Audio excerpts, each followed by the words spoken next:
Hey, it's Josh from Guitar OS, and I wanted to walk you through the system that we're using to learn all this music for our new band. This is a band that's going to be playing festivals and weddings and corporate events and stuff like that, some bigger bars. Basically, we're playing cover music, and we want to do a really, really good job of playing this cover music. We've got some really great musicians on board, but it's still a very large project, a lot of different things to learn. And in this band, there's a lot of guys who play guitar. One guy plays fiddle and guitar. One guy plays keys and guitar. I play guitar. The singer plays guitar. We're playing a bunch of country music for this first set of songs we're putting together. And there's oftentimes 6, 7, 8 guitars on a country track. So the question becomes then, who plays what part? This could be helpful for you, this method, if you are playing in a cover band, a tribute band, you're trying to learn the repertoire of a wedding band so that you can go out and make money on the weekends, etc., etc. Okay, let's walk you through the system that I have, and feel free to take what's useful to you and discard the rest, and, whatever. Okay, here, this is the centerpiece of the machine. This is the Dropbox, where all of the information lives, where almost all of the information lives in terms of the music we're playing. So if I wanted to open up one of these songs, here each song has its own subfolder that's in here. Garth's music is not on streaming stuff, so I've got the tracks that I took from the CD. They're here so people can hear what's on there. This Baton Rouge tracks talks about stems. We're going to get into this in just a second. Same for the Logic track. Logic is the name of the DAW, digital audio workstation, that most of the guys in the band use. So I've already uploaded all of the stems, that is individual recordings of the drums by themselves, the bass by itself, the keys by itself, the fiddle by itself, etc., etc. You get the picture.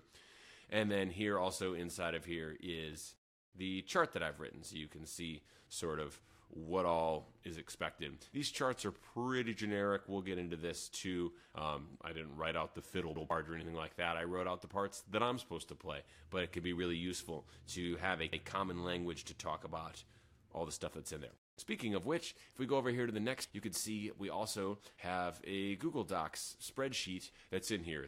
It's got the name of the songs, the artists, tempo, approximate length. Have I written a chart for it? Are the tracks up in the Dropbox? Like I mentioned, this guy could be playing fiddle or guitar depending on which tune we're on. This guy could be playing keys or guitar depending on which tune we're on. Here's me, and we're talking about what all the guitar parts are that I'm expected to cover. And then if the singer's got stuff, he can be here. The singer and the piano player are brothers. They sing amazing harmonies together. Me, less so. But, we live right by each other, so it's pretty easy for me to go over to their house and work on harmonies whenever it makes sense to.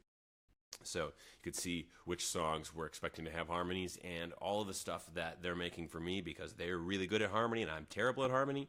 They're recording it all inside of the DAW, and they're sending me the files, the part I'm supposed to learn. And as we'll get into in just a second, I'm able to practice inside of the DAW with all of the stuff. So the main centerpiece of that is not the harmony stuff I just mentioned, but it is having these stems that allow you to listen to each part in isolation by muting the rest of the band and having just that part, and then you can hear it and go, oh, okay, this is what's going on here.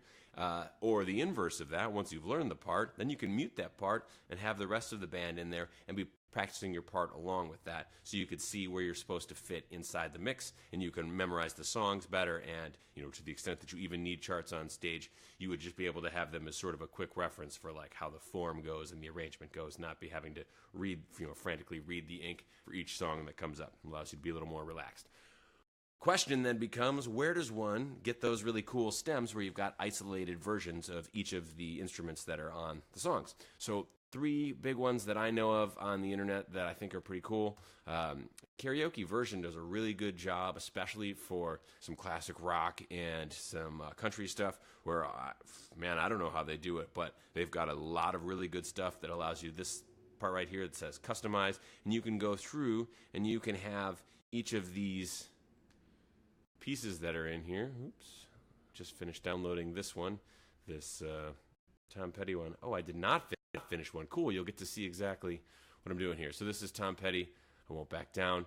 You would solo each of these pieces. I turn the intro count on so they all have a shared 4 count click that comes into it.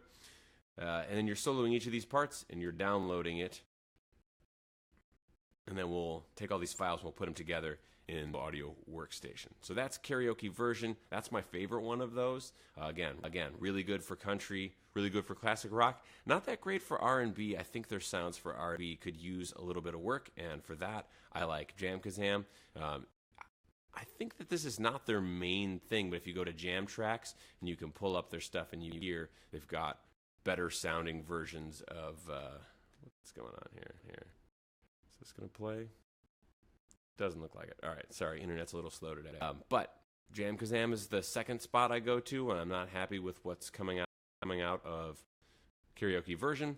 And another one that I've used a bunch of is backing tracks. This is meant more for bands who are going to perform with tracks. And what backing tracks does is it puts together sets inside of Ableton Live, and it will take these songs that, I mean, yeah, you could totally play Toto's Africa or U2's Desire without any sort of supplemental materials. You get to things like these tunes, radio, they end up having a lot of different synth parts in there and electronic drum kits and what have you. And if you're playing in a wedding band, you might consider getting these. And I'm going to show you what those look like here inside of Ableton. Here's a set of music, and it comes in here, and it's got each of these vertical columns is, you know, an instrument, and each of these horizontal ones is a song, and they play together as one. It's sort of a loop, but you're just playing the song once. It's the loop is the length of the song, but you could hear. Is the count in? And in you would be hearing those things. Okay, we're in the verse. We're entering this part. Here's the click. This is what's going on in here, and you would have all the things that you didn't need muted, like these. Oops, I didn't want to do that. I wanted to do this. So now you're hearing the rest of the band minus the vocals that are in there. And you could use this just like we're talking about with the other ones. If I want to learn this guitar part, I could take... No? What's going on? Anyways. Kind of a diversion, a distraction anyways, because this is less for what you want to do with this. This is a really hip way to do things if that's what you're trying to do, is put together a wedding band that has not very many people in it, but you want to be able to cover all those different synth parts and cover more than 4 or 5 people on stage could do. People get very opinionated about those things. Feel how you want to feel about that. Doesn't matter to me. Okay, so that is backing tracks custom. That's the third one. So like I said, I tend to like this one best, the karaoke version. And as you can see here in the bottom of my screen, I've already downloaded all of these different stems that go into this Tom Petty song. So to back up here again, we've got all the stuff that's here inside of Dropbox. We've got all of this information about who's doing what part here inside of the Google Sheets. Now what I'm going to do is I'm going to show you how I've made those things inside of Logic. You don't have to use Logic, but most of the guys in my band are on a Mac. Most of them use Logic. It's actually the by far the best value in a DAW of anything on the market that I've ever seen. Okay, so I'm going to show you exactly how I do this, and we'll try to keep this part mercifully brief.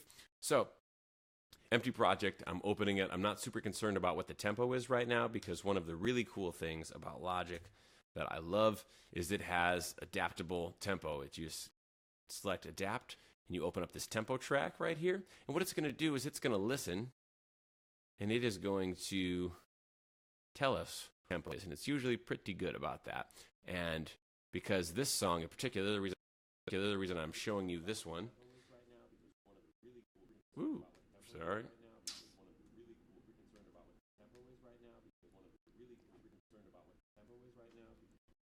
Wow, that was interesting.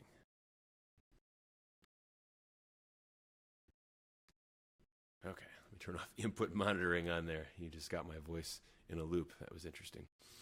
Okay, so as I was saying, this is a classic rock tune, and they did not record it with a click, so you can see their tempo varies as it goes through here, which, you know, it sounds great. Who cares if it doesn't stay this? But it can make it kind of a pain for you when you're going through and you are divvying up the next section of this, which we're going to get into. But the first thing we got to do is set the tempo. We make sure this is on variable. We know it's on variable because it already came up with this tempo that changes.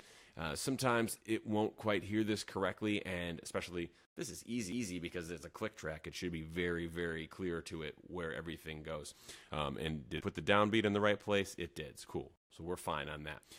Once we have that, we can go ahead and take this thing and change it back to keep. So now it's not going to move on there. And we can also take this and we can zoom in and make sure that our click is right on the beat. Looks like it's pretty good in there. As we add the other ones, it's not necessarily going to do that. And one of the reasons for that is that when you download things that are MP3 or when you export things into MP3, it automatically creates this little short silence in front of it, which is a real pain in the ass if you're trying to do things like we're doing, if you're trying to create loops, etc., etc. Okay, so I just renamed this one Click because I know this one is Click. I put this back on Keep, and now I can go back into my Downloads folder, and I can drag the different elements of this, and I can put them on the timeline. Now again, because MP3 puts a little bit of space on here, you'll notice these things are not locked in to the beat. Again, Logic to the rescue. You can find this. I use it all the time, so it's already put it to the top of my pile of most used stuff. But I hit Control-Click on this, and here's Move Selection with first transient to nearest beat. So it's going to go through, and it's going to move it subtly to wherever it's supposed to be. It's going to analyze that audio and put that stuff in there. Right? And if you zoom way in, you can see that this is exactly where it's supposed to be. Because I don't want to bore you to death, I'm going to pause the video right now and put the rest of the tracks in here doing the exact same thing. I'm going to drag them in. I'm going to hit this button on here where I do Move Selection with first transient to nearest beat, and I'm going to make sure that they're all there. I'll see you in 1 second. Okay, so I went through and I took all of these tracks from my Downloads folder and I moved them here into Logic. I renamed them to be something. It almost doesn't matter what you name them. I name them these things so that it's consistent and it's easy, so that when I put the thing, again, into this spreadsheet right here, I could say E-guitar 1, E-guitar 3, E-guitar 2. You're learning these different pieces. This is your assignment, more or less, for this thing. So once you've got them all in there, do yourself a favor and give it a listen. It sounds like a very clear transient in there and not like... Because if you get this sound in there, that means that you didn't line them up. You need to go back and make sure that you've got all the transients landing clearly on the beat.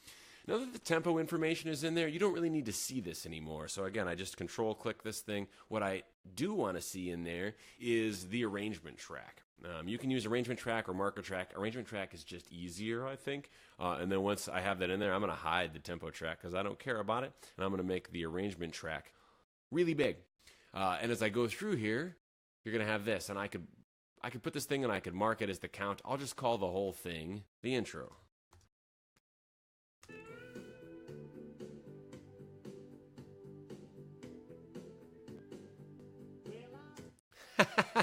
Wow, that vocalist does not sound whatsoever like Tom Petty. Luckily, we'll be muting him very quickly. Okay, so got intro in there. I'm going to add the next one here, and this is the verse, and I would probably just go V1 so that I can quickly look at verse 1, verse 2, what have you. Again, I'm going to pause the video so I don't bore you to death, and so you don't have to listen to that person who's not Tom Petty sing Tom Petty. All right, hold please. Okay, so I went through and I marked all of the different sections in here with intro, V1, V2, verse 1, verse 2, C1 for chorus 1, verse 3, chorus 2, there's a solo, there's chorus 3, and there's chorus 4. There's no outro in the song. I could have taken the very last phrase and marked it as a tag, but I probably won't write it that in the chart that I create for this, so I'm not going to do that. One of the things that I have found makes this a lot easier to figure out what's going on is to color code the different sections. So all you have to do for that is, it was like Command C, what is that? I don't quite remember.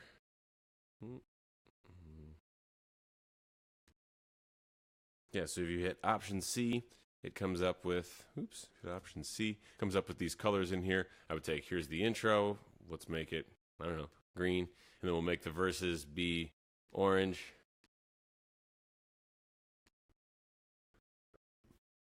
Choruses can be blue, why not?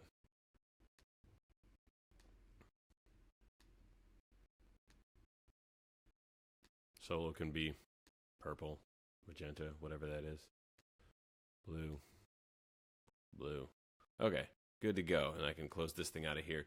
And you can see, too, that this is got a lot of scrolling in here. I'm just going to do Command Left to make these things smaller. And look, now I can see the entire song all in one go in here. And if I'm learning just one section, I could take this little loop ribbon and I could say, well, how does the slide guitar part go in the intro here?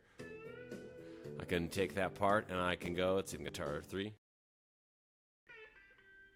Here's just that part, and I can play it in a loop over and over again as I learn how that part goes, right? So, and each person in your band is going to go through and they're going to do exactly this. They're going to take these different parts in here, and they are going to learn their part so they can figure out, what is it supposed to sound like? What's my part in here? Okay.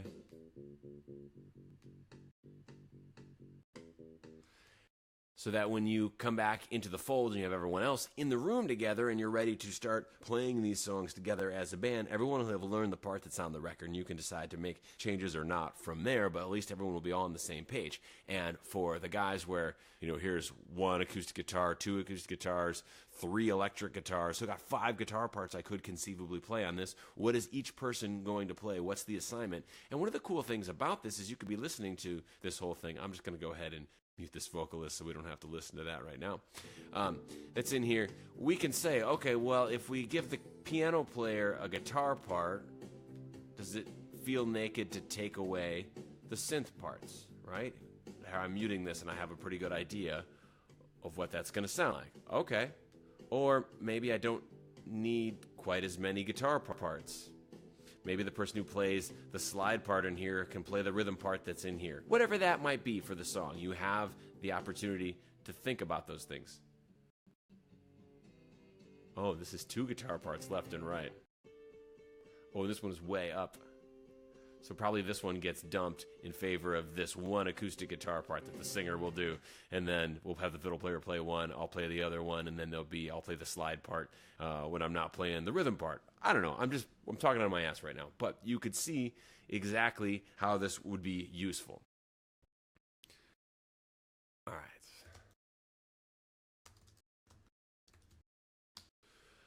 right. When you save those things, actually, let's go ahead and hold that thing up here.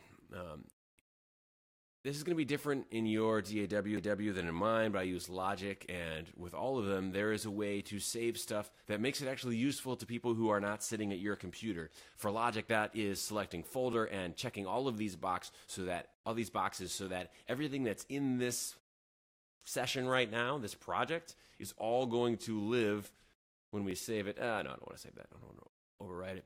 And I would take this thing and I would just save it directly to the Dropbox inside that spot that I created in the folder, so that anyone who wants to see what's in I Won't Back Down, they'll find it right here. I'll create another folder that has the tracks, and I'll take all of these things that I took from the downloads folder here. I'll rename them so that they all match this thing. I probably would rename them here so that when I drag them in here, they would all look the same.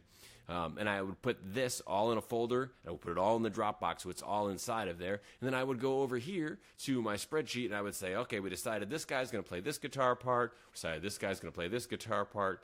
We decided this guy's going to play this guitar part. By process of elimination, these 3 parts we're just not going to play, and that's going to have to be okay.